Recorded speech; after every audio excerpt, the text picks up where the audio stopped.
This is Melissa Hardwick, who is in court for domestic abuse charges.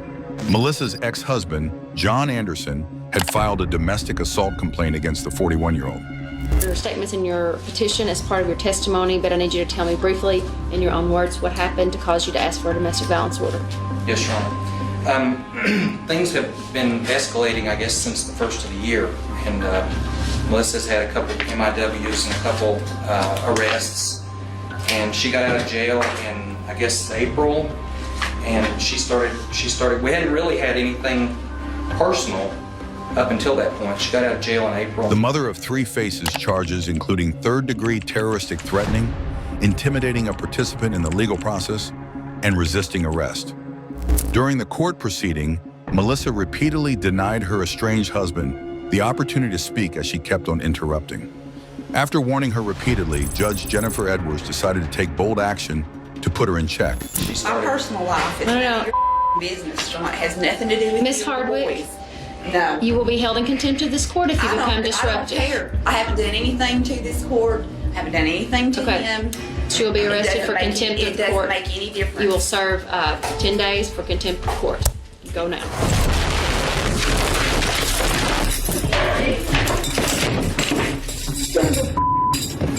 Get off of me! Luckily, security officers quickly responded to the situation. They restrained her before she could get to the bench and maintained order. Wait and see. Get my bracelet off the floor. A new judge will have to be appointed to represent because she will be charged criminally for the threats that were made in open court today. Melissa was sentenced to 120 days in jail for contempt of court. Her bond was set at $25,000. Mr. Anderson, on the other hand, got what he wanted.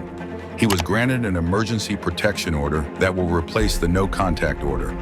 In this next case, a man spat on a judge during a pretrial hearing.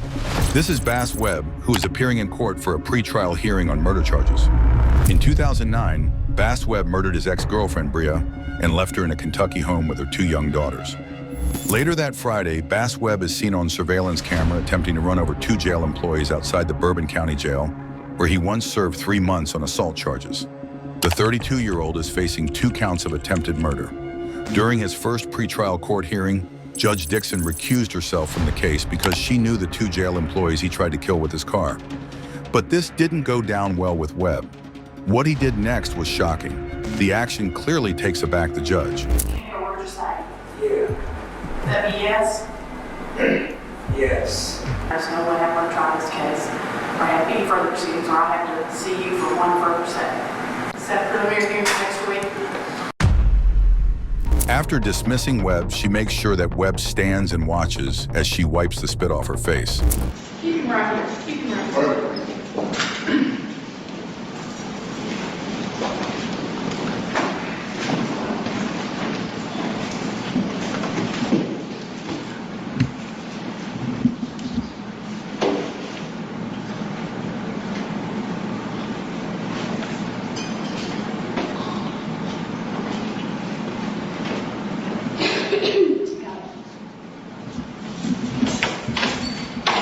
After this incident, Webb was later charged with the first-degree murder of his 2 ex-girlfriends, with additional charges of third-degree assault and harassment, and first-degree PFO, persistent felony offender.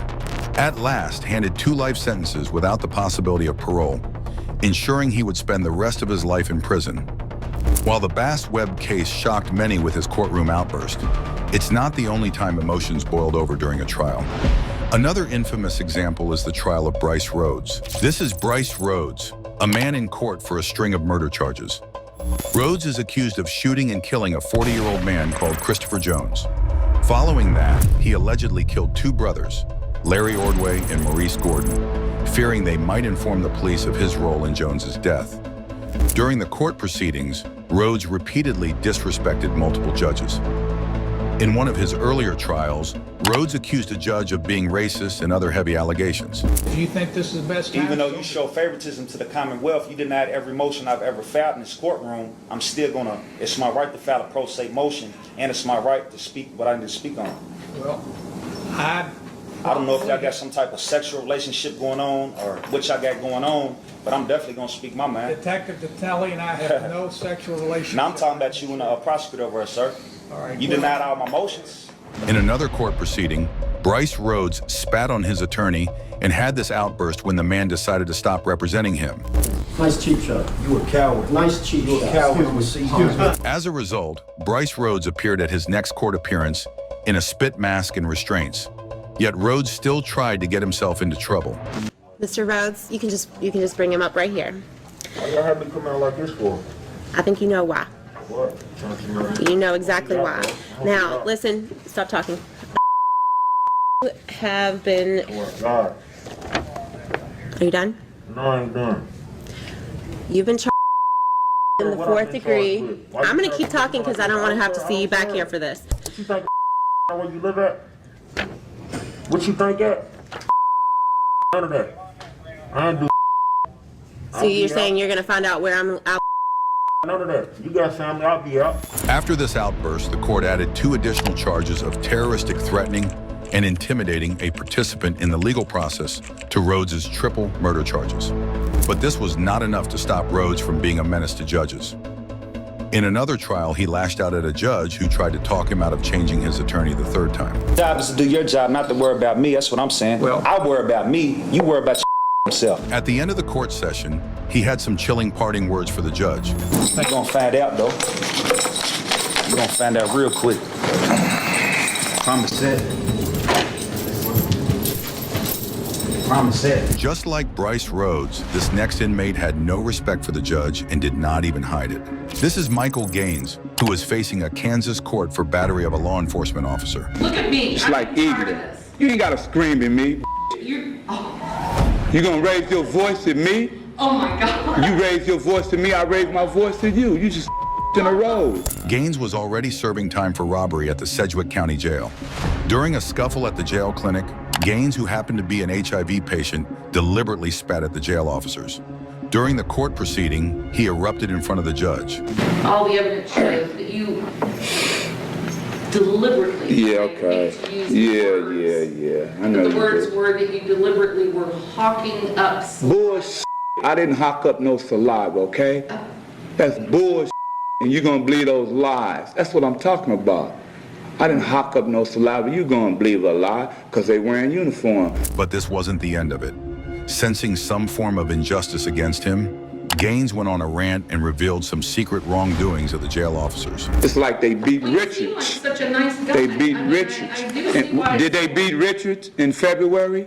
That wrote, oh, and you don't know who Richards is, huh? February 15th, that rogue ass Diaz beat the man, fractured his jaw, put him in the hospital on life support. You remember that? He's doing such a good job, isn't he? Diaz, wearing a uniform, right? Rogue ass deputy. The judge, sensing the commotion stirring in the courtroom, decided to call the accused to order. This further infuriated Mr. Gaines. Look at me. It's I'm like in charge of eating. this. You ain't gotta scream at me. You gonna raise your voice at me? Oh my God. You raise your voice to me, I raise my voice to you. You just in a row. The prosecution counsel tried to make the best use of the situation to prove he was right. But Gaines had some words for him, too. I appreciate Mr. Gaines making my point for me. You punk, Very well received. maggot mother. And I don't think I have to take insults from I know. You. You's a. You's a. He's a tough guy now. You's a. But I think You's a.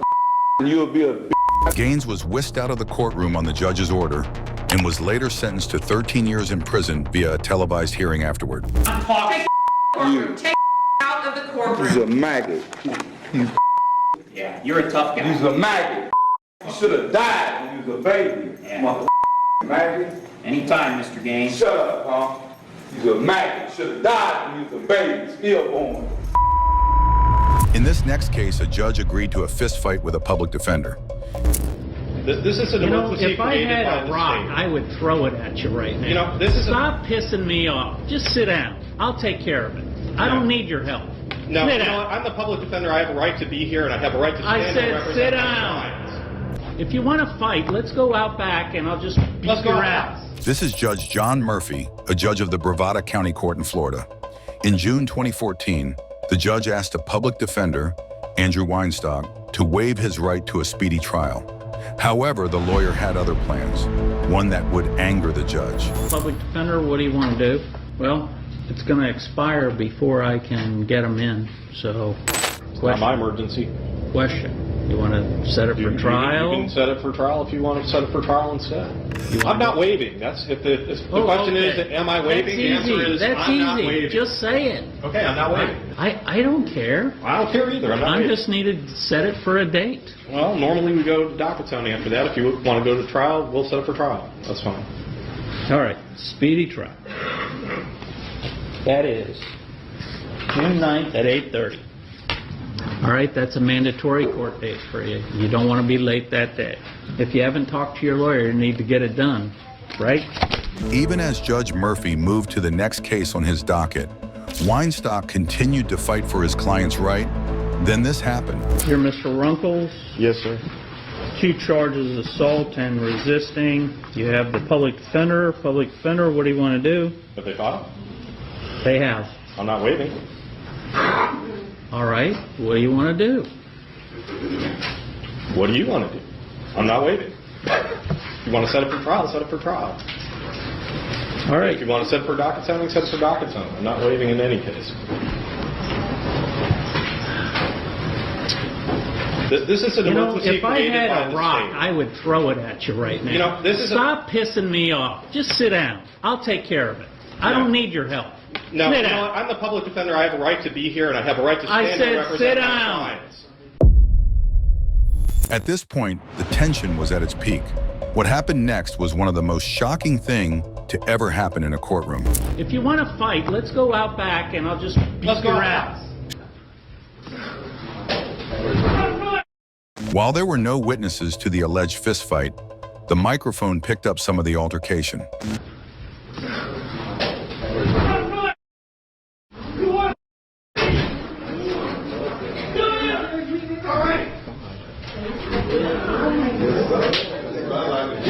Shortly afterwards, Judge John Murphy, who happened to be a former U.S. Army colonel, returned to the courtroom.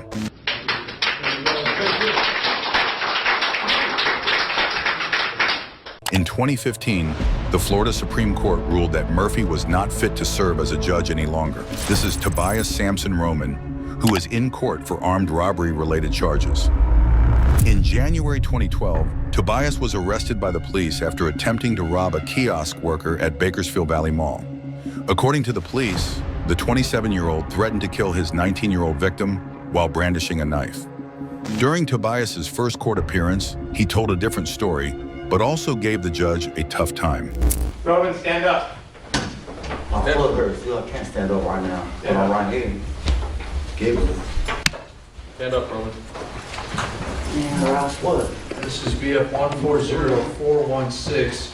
Mr. Roman, what is your true and correct name? Tobias, my first name. That's it. Giggles or Tobias. That's it. Don't call me nothing else. Sampson Roman is present in the courthouse. Is Yasmin Medina present? She is not. At this time, I will appoint the public defender to represent Mr. Roman. The charges, Mr. Roman, are attempted robbery, second degree. Hey, Mr. Roman, you need to be quiet. Yeah, you need to be quiet. You got one more chance, and then you're going to be removed from the courtroom. And that'll be your choice. Just don't talk. Go ahead. You're in. All right. You need to leave. See? I'm going to murder you when I see you. At his arraignment, Roman interrupted Judge Charles R. Bremer, claiming the accusations were all lies. The judge warned him to stop speaking, but Roman responded by telling the judge to be quiet, forcing the judge to order him out of the courtroom. As the deputies whisked Roman out of court, he had some words for the judge. See? I'm going to murder you when I see you. I'd like to note for the record, Mr. Roman's statement on the record that he will murder me if he sees me, and I'm going to request law enforcement to take the appropriate action. He's charged with threatening with the intent to terrorize, exhibiting a deadly weapon other than a firearm, and stalking. He's chosen to remove himself and voluntarily absent himself from the court proceedings in light of his behavior. Would you like to make a record? I'm appointing the public defender. Tobias's lawyer went on to plead not guilty on behalf of his client. On behalf of Mr. Tobias Roman, I acknowledge receipt of the felony complaint, waive further reading of the complaint, waive further advisal of statutory and constitutional rights, enter not guilty pleas as to all counts, make a motion for it to continue in discovery, and ask the preliminary hearing to be set within the statutory period. Pre-preliminary hearing set February 16th, 2012 at 9 o'clock. Preliminary hearing set February 17th, 2012 at 8:30 on the PX calendar. Bail set in the amount of $82,500, which is scheduled, and the defendant is ordered to appear on those dates, times, and locations. In addition, I have reviewed the probable cause declaration in regard to 136.2 criminal protective order. My intent, and I'll hear from counsel, would be to impose this order. And is there any objection? Your Honor, I have no objection at this time. I will impose the order. We'll make sure Mr. Roman is in receipt of a copy before he's taken from the courthouse. And he is prohibited from any contact with the alleged victim, must stay away 500 yards, turn in any... This is Michael Ray, who is in court for criminal charges. Ray is being charged with terroristic threatening and second-degree assault, among other charges. Everything was going quite well, and the 36-year-old was cooperating with the judge until he heard the bond price. Ray, cases 87 and 88. County's requesting $25,000 full cash behind all charges. Looks like the You think that's funny? I think that's hilarious. Your Honor, I think... All right, so bond is $50,000. No bail credit. He's lucky I didn't hold him in contempt. Yeah. Thinks these are funny charges. As if flipping off the judge was not enough, Michael Ray's last words to the judge made matters worse. Bring him in. I'm holding him in contempt. Adding charges. Sir, I'm holding you in contempt for what you did. Give a what you're holding me in. And so... You're just making it worse, man. You shut man, you are all right, you can take him back. 100 days to serve. 100 days to serve? Okay. Yep. For what? Because of 2 EPOs and a criminal mission case? He's done. Your Honor, I think we need to... Yeah. Can we bring him back? He's I want gotta to be charge charged. threatening. He's special. He really is. It took a lot of convincing just getting him here. After this encounter, 6 more charges, including intimidating a participant in a legal warrant and serving a bench warrant for court, among other charges. This is 58-year-old Jesse Gomez, who is facing charges for the murder of a police officer in San Diego. Jesse Gomez viciously murdered a 16-year veteran of the San Diego Police Department, Jonathan de Guzman. On July 28, 2016, Jonathan Guzman and Wade Irwin were patrolling Acacia Grove Way when they spotted Gomez and another man split up. The officers followed Gomez at slow speed in their patrol car before they finally approached him to confirm if he lived around there. Gomez, who reportedly thought gang members were pursuing him, opened fire on Guzman and Irwin. The officers returned fire, but only Irwin would live to see the next day.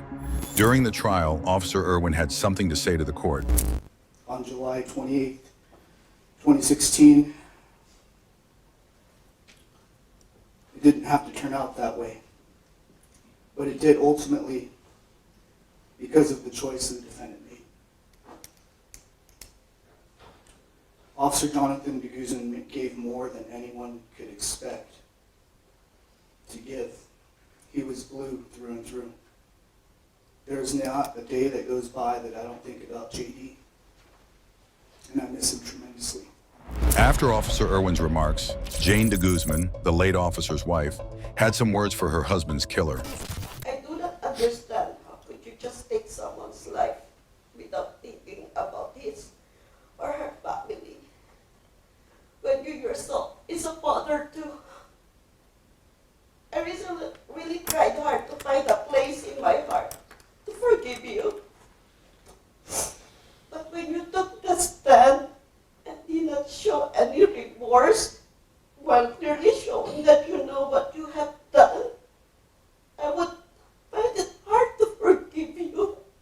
I hope that they give you the punishment you deserve.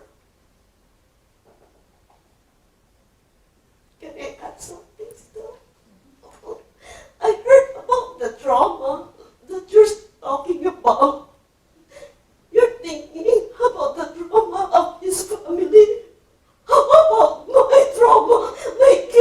After a deliberation that lasted hours, the jury arrived at a verdict and melted out the punishment. This court, the jury has found death. This court has confirmed the jury's opinion, and I find no reason whatsoever to set aside that decision. It is the order of this court that you shall, for this murder conviction, suffer the death penalty. Said penalty to be inflicted within the walls of the state prison, San Quentin, California, in a manner prescribed by law, in the time to be fixed by this court in the warrant of execution. You are remanded to the care, custody, and control of the Sheriff of San Diego County to be delivered to the warden of the state prison of San Quentin, California, within 10 days of the date hereof, in the usual course of its duties, for the execution of the sentence on the offense of murder in the first degree, contained in count 1 of the information of which you have been found guilty, and the special circumstance having been found true. After the sentencing, convicted Gomez had some words for the families of his victims. I just want the Guzman family to know that this was not an intentional act. If I could trade places with Officer Guzman, I would, but I cannot, and I am truly sorry for that. And the second thing is that I told the truth on what happened that night. That's all I have to say about that. Thank you for your time. Despite getting the ultimate punishment, the death penalty, Gomez's face didn't portray any emotion. This was not the only time convicts didn't show any expression after sentence, just like the case of Delgado. This is Humberto Delgado, who was on trial for the first-degree murder of a Tampa police corporal, Mike Roberts. On August 19, 2009, Delgado, a former Virgin Islands police officer, was pushing a golf cart filled with weapons when Corporal Roberts spotted him. During the search, Delgado attempted to run, but the cop confronted him with a taser. Delgado also made moves to defend himself, and a struggle ensued between the both, leading to a fistfight. The struggle became fierce when Delgado pulled out his firearm and fired a shot that would put an end to the cop's life. During the court proceedings, Delgado cooked up a perfect lie to evade justice. He wasn't thinking clearly. He wasn't able to make judgments. He wasn't able to weigh the good and the bad, the positive and the negative. Roberts' wife, Cindy, pleaded with the judge to prevent other families from suffering their fates. She also had few words for her husband's killer. But mostly, I want to speak to you. You. I will not speak your name. You are not worthy of such respect. You have been given several opportunities to speak during this trial, and like a coward, you have remained silent, and you are not remorseful. You coward. You murdered my husband in cold blood. You pistol whipped him until he was unconscious. He was no threat to you. I hope you receive the death penalty, and so does Mike. So does Mike. He had no tolerance for cop killers and thought you should get the death penalty for it. You no longer have a name. You're just an inmate number. But to many of us, you will just be known as cop killer. The jury found Delgado guilty of his crime, but he showed no emotions. The judge handed him the death penalty for the murder of Corporal Robert.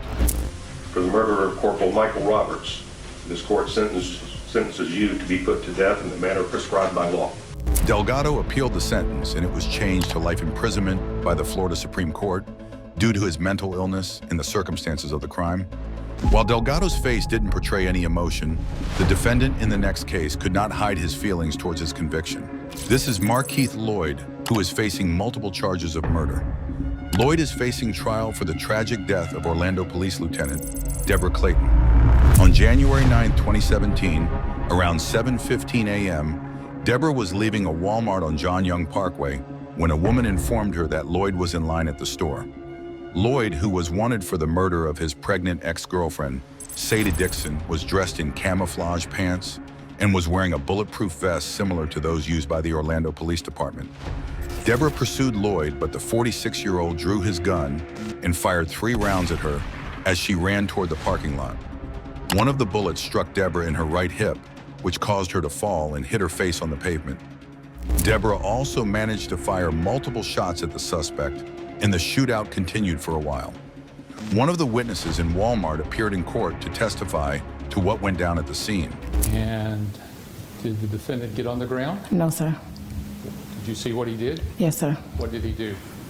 pushed his cart, ran around a pillar. Now, the pillar that he ran around would have been to his right or his left? His left. And what happened after he ran around the pillar? He came back from behind the pillar. And did you notice anything when he came out from behind the pillar? Yes, sir. What did you notice? A gun in his hand. Did you notice whether or not the officer had her gun in her hand? Yes, sir. So you saw the two guns? Yes, sir. What did you do? I got on the ground. What did you hear after you got down on the ground? Shots back and forth. You know how many shots you heard? No, sir, I don't remember. After the shooting was over, did you stand back up? Yes, sir. Did you see the defendant anywhere in the parking lot? No, sir. Thank you, ma'am. I have no other questions, Your Honor. Lieutenant Deborah received multiple shots to the hip and thigh before she was transported to Orlando Regional Medical Center, where she was pronounced dead. Some days later, Lloyd was captured in an abandoned house, even though he resisted the arrest at first, which led to an injury to his eyes. During trial, Lloyd didn't show signs of remorse, but instead, he played the victim card. These people made up a story saying I came over here, banged on these people's door, and gunned these people down. I tried to turn myself in 2 times before Walmart. They don't want to talk about that. They don't want the jury to know. Walmart never had to happen. These people know that I believe the police were trying to kill me, and they told no one. They endangered Deborah, me, and everyone else, but they told no one, and they trying to keep the jury and the people from knowing this. And this judge is working with them. And Walmart never had to happen. I tried to turn myself in 2 times before Walmart. I would never kill your queen like that. Never. And this wasn't told to the jury that that's an important part of the defense. That's the mind state they had me in. In another court session, Lloyd narrated what went down during the arrest, but this time he portrayed himself as a hero. When I was turning myself in, when they came to the house, I got low, I got small. So they start opening fire on me. Calm down, Mr. Lloyd. Take a deep breath. My belief of them not trying to kill me, it didn't go away. But for my people, I die. I don't care. I would die for my people. So I'm not gonna let my ex or my people come here and do no life sentence for nothing they had nothing to do with. So that's why I came back. For my people, I die about my people. It ain't about, oh, I'm trying to kill cops. That's a fucking lie. But when cops killing us, I speak out. I'm not doing none of that. At this point, Lloyd was infuriated, forcing him to make a heavy decision, one he'd later regret. Mr. Lloyd, do you want to represent yourself or you want to keep your lawyers? Yes, I want to represent myself. So you want to fire your 2 lawyers? No, I want to be first chair, second chair, how I had it for last time. And since Sherry know everything, I got to keep Terry. Okay. And what is the reason that you want to represent yourself? Because things are being done and it's not being done right, and my life is on the line. They're just like, even with the situation, and I told them I only want the fact for my mind, it was my mind state that the police was trying to kill me. They reported I came over here to my child's mother's house, banged on the door, and gunned these people down. That never happened. Everyone's seen my trial, so y'all know a fact. But this was not all. While the jury deliberated whether to hand him life or the death penalty, Lloyd did another silly thing. Mr. Lloyd has actually went into the hallway that leads to the holding cells and took himself out of the courtroom. The court has not given him permission to leave. Eventually, Lloyd was convicted and sentenced to death for the fatal shooting of Lieutenant Deborah Clayton. Lloyd's reaction was dramatic before the judge, but Ashford's response caused emotional moments in the courtroom. I still don't have copies of the things that I've asked for. I don't have a copy of anything. I don't even know what the prosecutor's going to use against me. This is Ashford Thompson, who is currently facing charges for murdering a Twinsburg police officer in Ohio. On July 13, 2008, at around 2 a.m., Ashford was driving through the driveway of his former Glenwood Drive home when a Twinsburg police officer, Josh McTarian, pulled him over for playing loud music. Officer Josh approached Ashford and requested backup, but a dispatcher informed him that Ashford had a concealed gun license. Unfortunately, Officer Josh didn't heed the dispatch, not knowing Ashford was about to do the unexpected. After Josh managed to handcuff one of Ashford's wrists, Ashford shot him in the head 4 times, leaving the officer's lifeless body on the ground. Josh, who had served with the Twinsburg Police Department for 11 years, left behind his wife, Holly, who was also an Oakwood police officer at the time, and their 3-month-old Thea. Holly's speech in the court explains how painful the murder of her husband was. I didn't write anything down here because I don't really think that I can write my life down and tell these 2 women how they destroyed my life that day. Bridget Robinson and I went to school together. And here I am addressing her in court as a part of someone who helped my husband, help someone murder my husband. I understand that he's your brother and that you want to help him, but you as an adult made that choice that day to help him, and that is why you're here. In 2010, Ashford faced a Summit County jury where he was convicted of aggravated murder with specifications that carried the death penalty, including purposely killing a police officer. He was also found guilty of escape, resisting arrest, tampering with evidence, and carrying a concealed weapon. The jury recommended a death sentence as the consequence of Ashford's crime. After the sentencing, Officer Josh's mother had the chance to address the court and the killer of her youngest son. God has given me many gifts. One was my youngest son, Josh. Josh was a very special person. It took me many months to pick out his name to fit him, bringing out the goodness in people. You had to shoot him 3 more times while he laid down there dead, caving in the side of his head. The shot that took his life also took mine. I'm dead inside. I'm like a shell going through the motions of life. I respond to my body's command. When I have to eat, when my body says that. My eyes drip tears anytime, day or night. I don't even notice half the time. I go like this and I'm crying. My heart bleeds sorrow for grief, sadness, agony.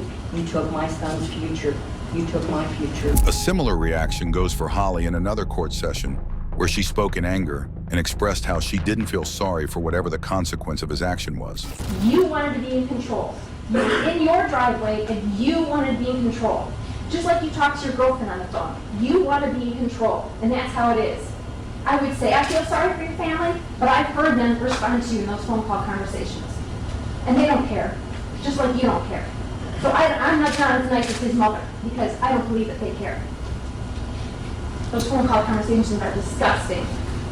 How can you believe in God? How can you even think that God can forgive you for what you've done? You shot my husband in the head, and I believe with all my heart, your girlfriend getting out of the car that night gave you that 2 seconds to get that gun out of your pocket and shoot him in the head. And then you bent over, and you shot him again and again and again. You put the gun on his head. That's disgusting. Who does that? In one of the trials, Ashford seemed to be frustrated by the legal process and broke down in front of the judge. I still don't have copies of the things that I've asked for. I don't have a copy of anything. I don't even know what the prosecutor's going to use against me. Well, probably your statements, sir. Judge Eleanor Stormer supported the jury's recommendation and sentenced Ashford to death. After the sentence, Ashford had the chance to speak, and he tendered his apologies in tears. Concurs with the jury's sentence and hereby sentences Ashford Thompson to death. I just want to say I'm sorry. I can't apologize enough. If you see me with a straight face, it's not because I just have no feeling or I just hate people. I'm just some kind of cold-blooded killer. I wasn't raised like that. Ashford is on death row at Chillicothe Correctional Institution. He appealed the conviction and death sentence, hoping to reverse the penalty, but the Ohio Supreme Court denied him. This is Luis Enrique Monroy Bracamontes, a Mexican immigrant accused of killing 2 cops. As the jury read their verdict, Bracamontes continued to smile as though he was proud of his actions. 2018, signed 4 persons, juror number 7. Ladies and gentlemen of the jury, is that your true and correct verdict? So say you all. Yes. So say they all. Verdict count 5. Regarding the charge in count 5 that on or about October 24th, 2014, Luis Enriquez when Roy Bracamontes did unlawfully attempt to take a motor vehicle into possession of Anthony Holmes by means of force and fear, we find the defendant guilty. We further find the allegation that the defendant used and intentionally and personally discharged a firearm, to wit, a 9mm handgun, and thereby approximately caused great bodily injury to the true. In another court appearance, Bracamontes erupted. I will break out soon, and I will kill more. Ladies and gentlemen, you're able to step out into the hallway. Dead. This was what Bracamontes' lawyer had to say during his closing arguments. Mr. Bracamontes clearly was not in his right mind. His mind was altered. This is a killing spree from start to finish.